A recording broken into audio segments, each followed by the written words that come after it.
Donc bonjour à tous, merci d'être là. Je suis ravi de vous retrouver pour cette keynote d'une petite demi-heure. Aujourd'hui, quand on a préparé le rendez-vous, je me suis dit que c'était intéressant de sortir un petit peu des sentiers battus en termes de retail et de vous faire découvrir quelque chose qui va être relativement niche, mais normalement fort d'enseignement, qui sont des pop-up de marques chinoises, la plupart en Chine. Donc, normalement, a priori, vous n'auriez pas tout à fait vu ce que je vais vous présenter aujourd'hui. Donc nous, Retailoscope, nous sommes un cabinet de conseil en stratégie retail. On est spécialisé pour les maisons luxe et beauté sur tout ce qui est expérience client en point de vente, de la veille au développement de nouvelles activités. On travaille pour des grands groupes aujourd'hui pour les accompagner dans leur stratégie retail et surtout leur permettre de comprendre ce qui se passe dans leur écosystème, dans leur environnement et d'aller chercher également dans d'autres facettes du luxe qui sont pour nous extrêmement riches d'enseignements. Je suis donc Nicolas Rebet, fondateur du cabinet. J'ai un track record de luxe et retail depuis que je travaille globalement. Je suis également associé au Journal du Luxe, que je vous invite tous et toutes à suivre. Et pourquoi j'ai monté Retailoscope? Parce que c'est aujourd'hui une passion que je développe depuis plusieurs années et que j'ai voulu aussi transmettre cette passion de la veille et de la découverte de ce qui se passait dans ce secteur au niveau mondial. Retail, hop, là, on le fera à la fin. Alors, sur ces histoires de pop-up beauté en Chine, en fait, de notre fenêtre, on voit plusieurs choses. On parle aussi beaucoup de la K-beauty, donc la Korean beauty qui monte et qui arrive vraiment de façon hyper forte en Europe. En Chine, ce qui s'est passé sur le marché, c'est que les marques européennes ont été vraiment quasiment les premières à arriver. On voit l'émergence de nouvelles marques locales et il y a une préférence aussi. D'ailleurs, on le voit sur les chiffres de consommation que des marques émergent et montent dans les rankings des consommations. Pour le parfum, c'est un petit peu différent parce que on le verra avec la première marque. Il y a des marques aussi telles Documents qui arrivent et qui émergent. On est malgré tout sur les top ventes encore sur des marques européennes en termes de ranking, mais le local vraiment prend de plus en plus d'ampleur. Le premier pop-up que je voulais partager avec vous, c'est cette maison de Documents. Donc Documents, c'est une marque de parfum chinoise qui a été créée il y a une dizaine d'années maintenant et qui commence vraiment à être mûre en termes de retail, en termes d'activation, avec des choses extrêmement poussées, comme on peut le voir ici. Et en fait, ce qu'on voit avec ce pop-up, c'est qu'il y a énormément de choses à décoder d'un point de vue européen par rapport à ces activations. On est sur du parfum de niche et c'est d'ailleurs à peu près la première marque chinoise de parfum de niche telle qu'on l'entend nous en Europe. Et quand on regarde ces photos, en fait, on voit une appropriation des codes locaux avec ce point de vente. On retrouve tout d'abord tout ce mur de nœuds. Je ne sais pas si vous êtes au courant, mais en tout cas en Chine, le nœud a une importance extrêmement forte. Et donc le visiteur qui viendrait lire et décoder tous ces nœuds sur le mural repart avec lui une certaine force, une certaine bienveillance que la marque va lui transmettre. Donc ce sont ces symboles extrêmement forts. Évidemment, le rouge, monsieur en parlait juste avant, mais en tout cas sur la partie chinoise, il y a une connotation extrêmement forte avec le milieu. Et on va retrouver aussi toujours des mobiliers locaux, plus ou moins anciens. Mais en tout cas, c'est pour rappeler la singularité de ces marques versus les marques européennes qui arrivent parfois, on va le dire, même si je les adore, avec leurs gros sabots européens et qui essayent de plugger des codes locaux dans des concepts plus ou moins européens. Et in fine, ça marche parfois plus ou moins bien. Eux, ils ont une légitimité forcément à le faire. C'est comme si une marque finalement chinoise essayait de singer nos codes européens. Un truc aussi qui est intéressant, c'est que beaucoup des pop-up que vous allez voir aujourd'hui répondent à presque désormais besoin, qui est sur les réseaux sociaux chinois le symbole du check-in. Le check-in, alors le terme qui est utilisé en Chine, c'est l'équivalent de la pointeuse, mais vraiment tel un ouvrier dans une usine. Et ça correspond au fait de dire j'ai été dans ce pop-up, j'ai été dans ce lieu, et donc il faut multiplier les check-in sur les réseaux sociaux chinois, WeChat en particulier. Et donc, plus le pop-up est fort visuellement et plus va catcher l'attention, plus les gens auront envie de dire j'ai été, et c'est comme ça, c'est facilement identifiable. Donc c'est pour ça qu'une grande partie des choses qu'on va voir aujourd'hui répondent à ces codes. Sur la partie display que l'on a en centrale, là finalement on est relativement proche de nos codes plutôt classiques en termes de découverte olfactive, en termes de découverte de parfums et de découverte des produits.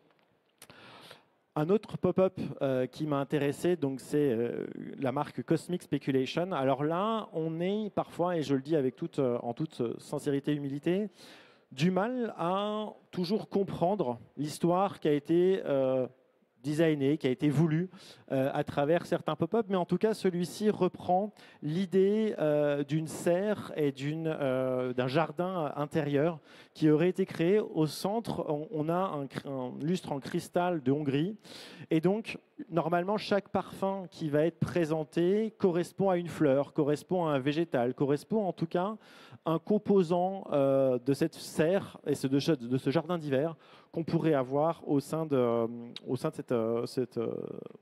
cet espace. Il faut voir aussi que la plupart du temps, ils ont une envie de couper, couper l'espace qu'on va avoir dans le pop-up de son environnement. La plupart du temps, vous êtes soit dans des malls, soit dans des espaces à fort trafic. Donc, pour avoir une narration beaucoup plus importante par rapport à un environnement, être moins pollués aussi visuellement, les pop-up vont parfois être renfermés un peu plus sur eux-mêmes. Donc celui-ci, vous voyez, on voit vraiment ce côté serre, ce côté niche qui a été développé, mais pour moi, en critique, à part les deux végétaux qu'on va trouver, je ne suis même pas sûr qu'ils soient encore réels et pas en plastique, l'ADN qu'on vous vouloir transmettre est relativement pauvre. C'est-à-dire que vous enlèveriez le logo, on pourrait mettre n'importe quelle marque à la place, ça n'a pas forcément une puissance narrative extrêmement forte et ça ne met pas en valeur la marque. Mais c'est bien justement par ces veilles de montrer pas uniquement ce qui marche, mais aussi de montrer parfois des erreurs et de comprendre pourquoi il ne faut pas les faire par soi-même. Une marque que j'adore et qui en retail est extrêmement forte, c'est Armé. Armé qui est un multimarque qui à l'origine distribuait des petits formats uniquement. Je vous invite à aller découvrir les boutiques Armé un peu partout en Chine. Il y en a une dizaine aujourd'hui qui ont un storytelling extrêmement fort et qui est surtout extrêmement localisé par rapport à la ville dans laquelle la boutique se trouve. Et comme on l'a vu sur la première partie et sur la première expérience, il y a un enjeu extrêmement fort aujourd'hui de faire monter la consommation de parfums en Chine. Il faut savoir qu'aujourd'hui, il y a environ 3 à 5% des Chinois qui utilisent quotidiennement un parfum, quand on est sur un marché américain à 70-80%. Donc il y a à la fois une éducation qui est à faire pour faire augmenter le marché, il y a une appétence qui est relativement forte, mais il faut savoir que l'usage du parfum tel qu'on l'a en Europe et aux États-Unis n'est pas du tout culturel comme la skincare l'a été, et donc pourquoi il y a une traction beaucoup plus forte sur le skincare versus un parfum. Et donc les enjeux de développement sont extrêmement forts.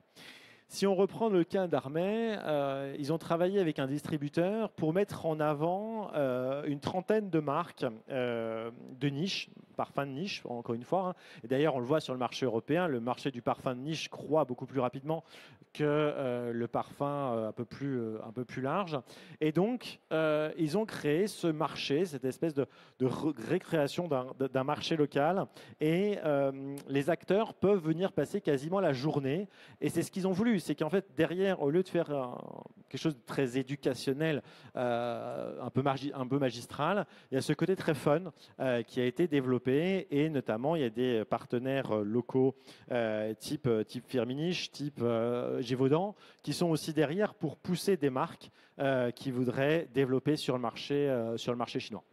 On voit aussi une intégration du digital sur la troisième photo, où là, il y a une espèce d'outil qui va être un peu du ChatGPT, qui va être en même temps pour comprendre ce que veut le client. Et derrière, il y a de l'air pulsé avec des parfums qui lui sont donnés afin de commencer à sentir. Évidemment, il n'y a, il y a plus de 300 odeurs, hein, il y a plus de 300 parfums qui ont été présentés avec 30 marques.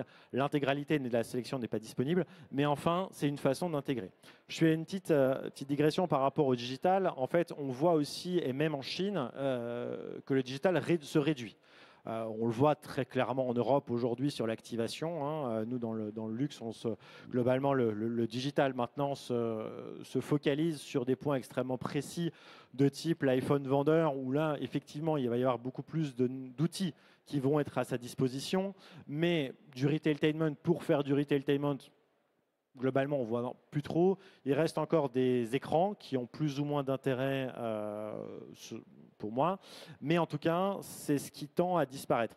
Finalement, l'écran, on le voit sur du mass, oui. On le voit sur du premium, oui. Et du très sélectionné. Sur la beauté, on le voit relativement encore pas mal présent. Et notamment, si vous allez vous balader sur le rez-de-chaussée de chez Selfridges à Londres, il a été refait il y a très récemment, hein, ça fait genre peut-être 2 ans maximum, 1 an et demi, 2 ans. C'est blindé d'écrans, il y en a de partout. Et surtout, le problème, c'est que les boucles vidéo ne sont toutes évidemment pas alignées. Ce qui fait que si vous êtes épileptique, vous avez des vrais problèmes au bout de 2 heures dans cet environnement. Et en fait, on va se poser la question de pourquoi on met autant aussi d'écrans et d'environnements de boucles vidéo. Certains disent que les économies de CO2 sont plus importantes lorsqu'on met des écrans versus la consommation énergétique et d'un côté d'imprimer, puis d'envoyer, puis de détruire. Donc ça, après, les groupes ont chacun leur politique RSE là-dedans. Mais en tout cas, d'un point de vue client, il faut quand même prendre un minimum l'environnement en compte parce que ça peut vite être extrêmement perturbant. Donc, au-delà des écrans, toutes ces activations digitales, au-delà de la perso et vraiment de l'activation vendeur, auraient tendance un peu à diminuer.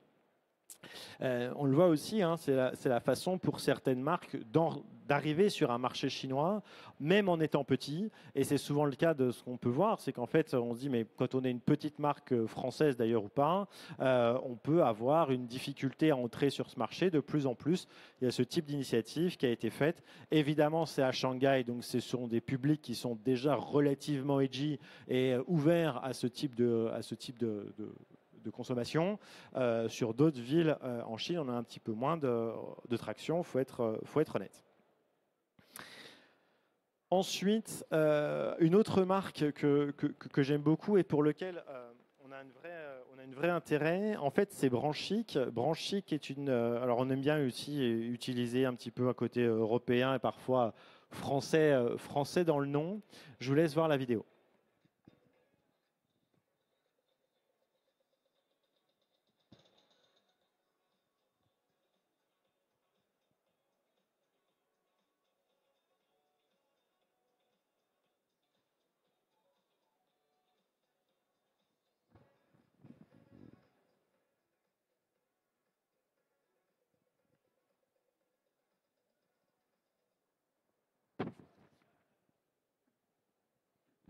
Moi, je trouve qu'il y a un petit côté l'oréalien quand même dans l'affaire quand on voit la façon dont ils ont présenté les choses. Et ben, en fait, c'est une marque qui est relativement récente et surtout qui est haut de gamme. Et quand on voit ce type de pop-up, ben, ils ont clairement aussi, là pour le coup, repris, même si c'est une marque locale, des codes plutôt européens et non locaux. Et c'est ce qui m'a intéressé aussi, c'est la façon dont ils utilisent en fait une éducation qui a déjà été faite par d'autres pour proposer leurs propres produits. C'est une marque qui a été créée en 2019. Donc quand on voit en comparaison une marque française qui aurait été créée en 2019, sont-ils capables d'activer des pop-up aussi gros, je leur souhaite, c'est déjà un petit peu moins facile.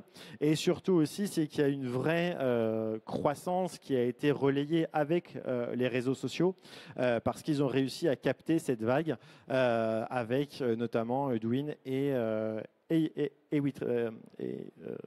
j'ai oublié le deuxième. Bref, c'est pas grave. Vulga, on continue et en fait là on est dans le pop-up vraiment à la chinoise comme on connaît globalement pas en Europe et c'est ce qui m'intéresse aussi, c'est qu'en fait ils prennent des partis pris de retail design et d'expérience qui sont beaucoup plus forts que ce qu'on va avoir nous en Europe. Il y a une question de budget. On va être très clair, c'est-à-dire que pour en discuter avec certains groupes, même européens, les filiales chinoises ont de la surface et des budgets qu'on va un petit peu moins avoir en Europe. Donc forcément, nous, on va être beaucoup plus transactionnels quand eux peuvent se permettre d'être expérientiels quasiment à 100%. Ici, Vulga, en fait, c'est aussi une marque plutôt destinée pour les jeunes. Et c'est pour vous donner un ordre d'idée, en 2022, ils font quand même 214 millions d'euros de chiffre d'affaires. Donc, c'est une marque qui a une certaine taille, qu'évidemment, on ne connaît pas chez nous. Et eux, ils ont vraiment cette côté simplicité pour répondre aux besoins de la peau sur l'hydratation avec deux types de produits principaux. Mais ce qui m'a intéressé ici, c'est qu'en fait, transposer ce type de pop-up sur la place au niveau de la gare Saint-Lazare, et globalement, on n'aurait jamais ce type d'expérience avec une présence hyper forte des KOL, avec une présence hyper forte d'activation qui sont souvent liées aussi à un WeChat mini programme, parce que le digital a du coup été déplacé plutôt d'un device dans la poche du client avec son propre téléphone. Et contrairement à des clients français, les clients chinois vont être plutôt partants pour s'amuser, pour faire de retailtainment assez fun, on va dire, qu'on aurait un petit peu moins en Europe où on doit être un peu plus, allez, je vais utiliser le mot un peu plus intellectuel dans les jeux. Mais ce qu'on voit en fait, c'est là, et c'est souvent le cas dans ces pop-up-là, c'est que vous avez un vrai parcours qui a été pensé et pour immerger le client avec des étapes dans le storytelling et donc une puissance en fait de la brand equity qui pour nous semble parfois un peu surprenant parce que ce sont des marques qu'on ne connaît pas mais qui ont déjà un discours extrêmement fort en termes d'explication. On le voit aussi à travers ça, le relais KOL est extrêmement fort. Et pour nous, on va se dire que si vous faites le parallèle avec Instagram, quelqu'un qui a 2 à 3 millions d'abonnés sur Instagram, c'est quelqu'un qui est extrêmement puissant. Quand eux, un KOL moyen a 1,5 million d'abonnés sans aucun problème. Donc imaginez l'ampleur et la puissance quand ce type de personne qui peut avoir jusqu'à 500 ou 600 millions d'abonnés vient sur un pop-up comme on peut le voir ici. Donc il y a un vrai enjeu de communication derrière. OSM, alors bizarrement OSM c'est une marque qui est relativement ancienne parce que c'est une marque de mémoire qui a été créée en 1967. Donc on n'est pas là sur une marque récente qui a bénéficié de l'essor, mais en tout cas c'est une marque qui au départ a utilisé la perle et les bienfaits que l'on va trouver dans les perles de culture. Et donc depuis 5 décennies maintenant, ils sont présents sur le marché et voilà, on voit aussi cette volonté d'ancrer le storytelling de la marque et pour se différencier de leurs concurrents en disant nous sommes une marque chinoise, on est là sur le marché depuis très longtemps, faites-nous confiance. Et aussi, ça a été créé par une clinique qui se traitait en fait les soins de la peau au départ, et donc il y a vraiment cette caution médicale quasiment derrière cette marque qu'on ne va pas forcément retrouver ailleurs. Et justement, il y a un vrai besoin aujourd'hui face aux dupes, face à des crèmes, en tout cas sur la skincare, qui serait d'une efficacité parfois limite, au moins là, on valide et on crédibilise cette marque qu'on va avoir. Et en plus, eux, ils ont une innovation technologique qui a été faite avec un complexe qui a été développé à partir des perles.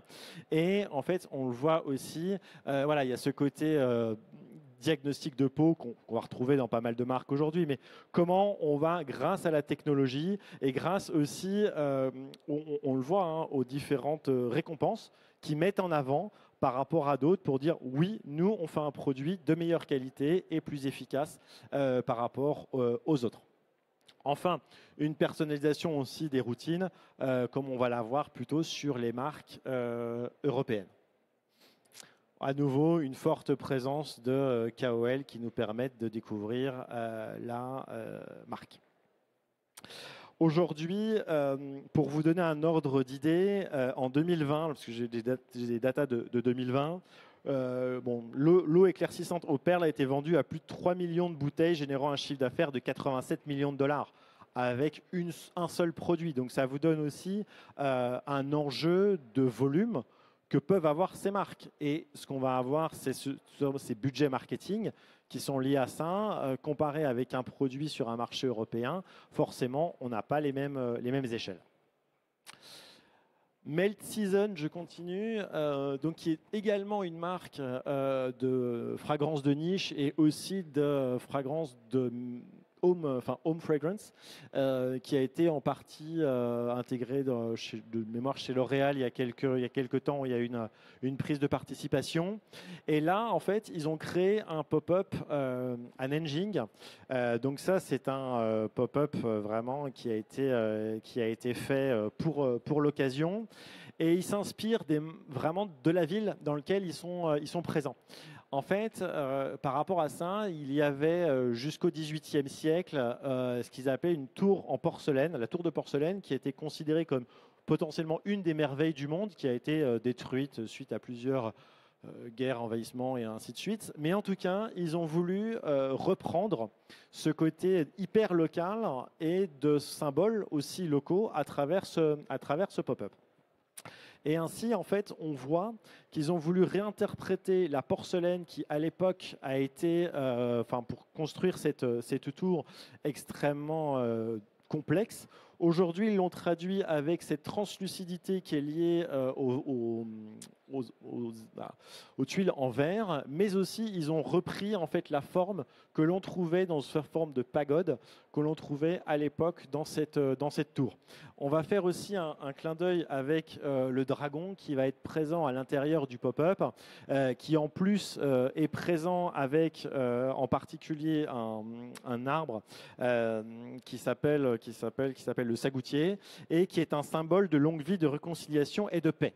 Donc en fait, systématiquement, quand vous avez ce type de pop-up, vous savez que contrairement parfois à ce que nous on peut avoir en Europe et aux US, il y a toujours ou quasiment des symboles locaux, de la culture locale qui a été utilisée derrière et rien n'est vraiment là par hasard.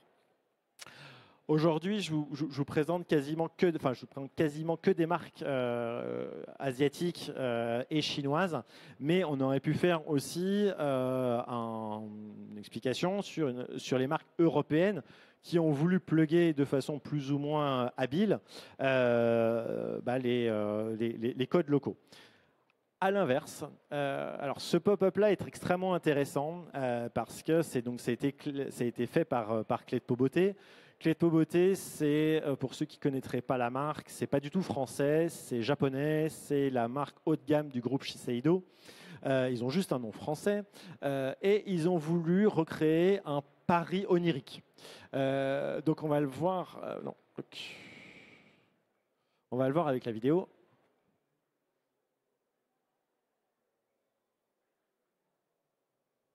La qualité était malheureusement pas excellente, donc j'espère que vous allez voir. Il y a les photos après malgré tout.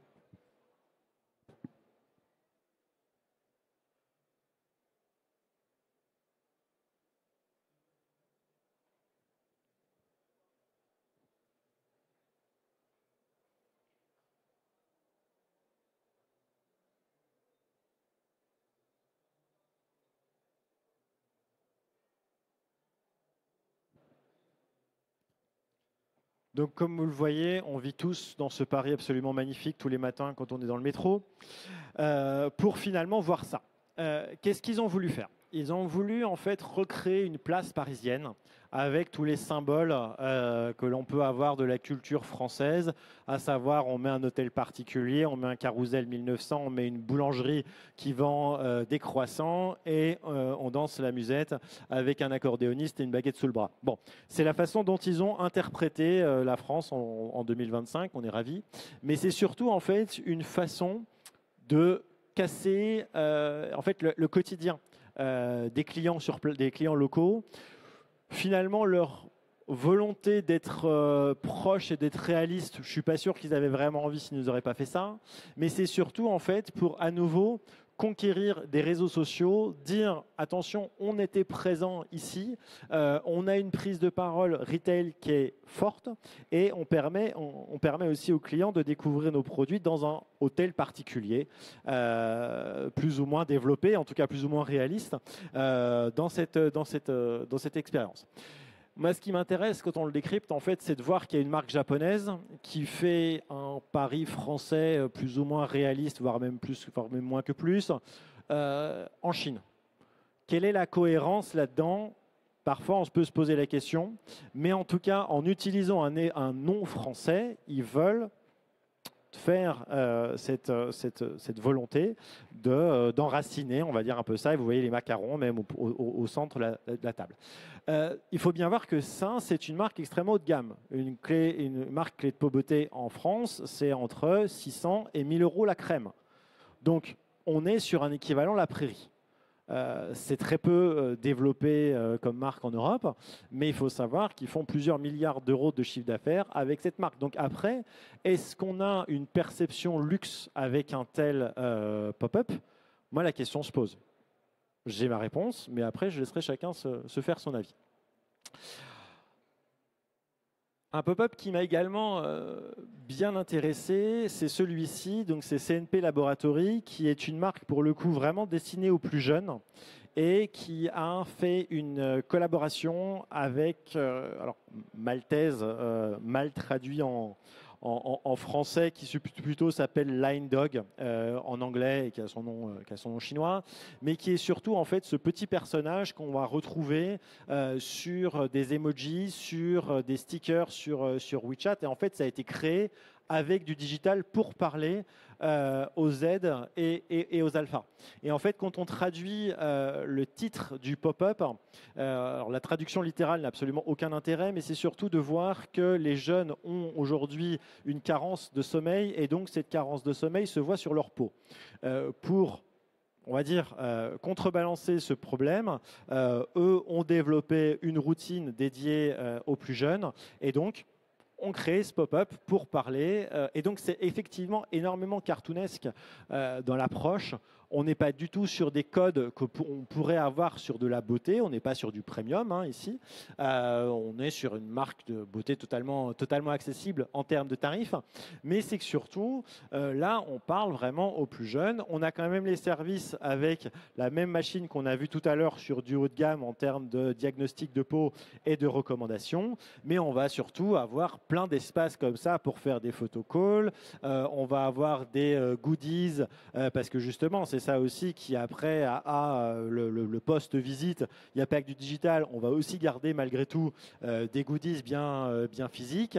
Et on voit aussi toujours ces QR codes qui sont présents pour renvoyer à l'univers digital, au WeChat Mini Programme et toutes ces activations que finalement, nous, de notre fenêtre, on a relativement peu, mais qui sont tellement obligatoires, voire en Asie et en Chine, que un pop-up quasiment qui n'a pas son mini-programme aujourd'hui n'est pas un vrai pop-up. Il faut quand même le savoir. Je crois que c'est la dernière et on est pile on time. Donc je reprends Clé de Peau Beauté parce que eux au moins ils tentent des choses. Ils tentent des choses et donc là on est sur toujours du rose, mais toujours sur la tendance Barbiecore qu'on avait l'année dernière pour faire ces clubs privés, alors qui est une addition de clichés du club privé, à savoir qu'on a un mini-golf, on a une voiturette, on va avoir une fausse piscine, on va avoir un bateau aussi. Enfin, bon, il y a une volonté d'extraire à nouveau le client de sa réalité, mais une fois qu'on met trop de trucs sur la pizza, est-ce que la pizza a un bon goût? Je suis pas sûr. Faut faire gaffe à sa brand equity. Et ça, je trouve que la brand equity a quand même vraiment été trop diluée quand on veut mettre trop de choses différentes qui n'ont pas forcément un sens.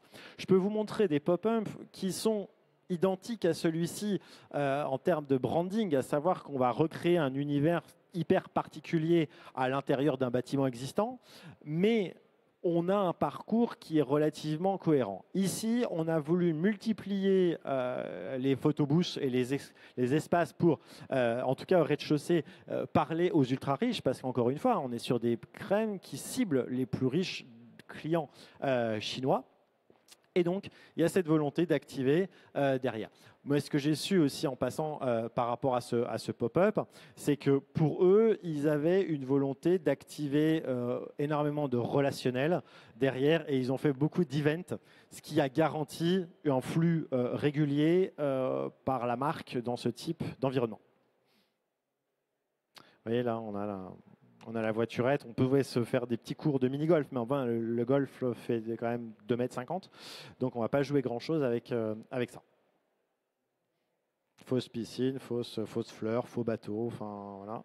Et finalement, on a le premier qui est le plus intéressant, mais qu'on voit le moins, à savoir la découverte des produits. Voilà, il est 15h15, pile on time. Si vous avez des questions, n'hésitez pas.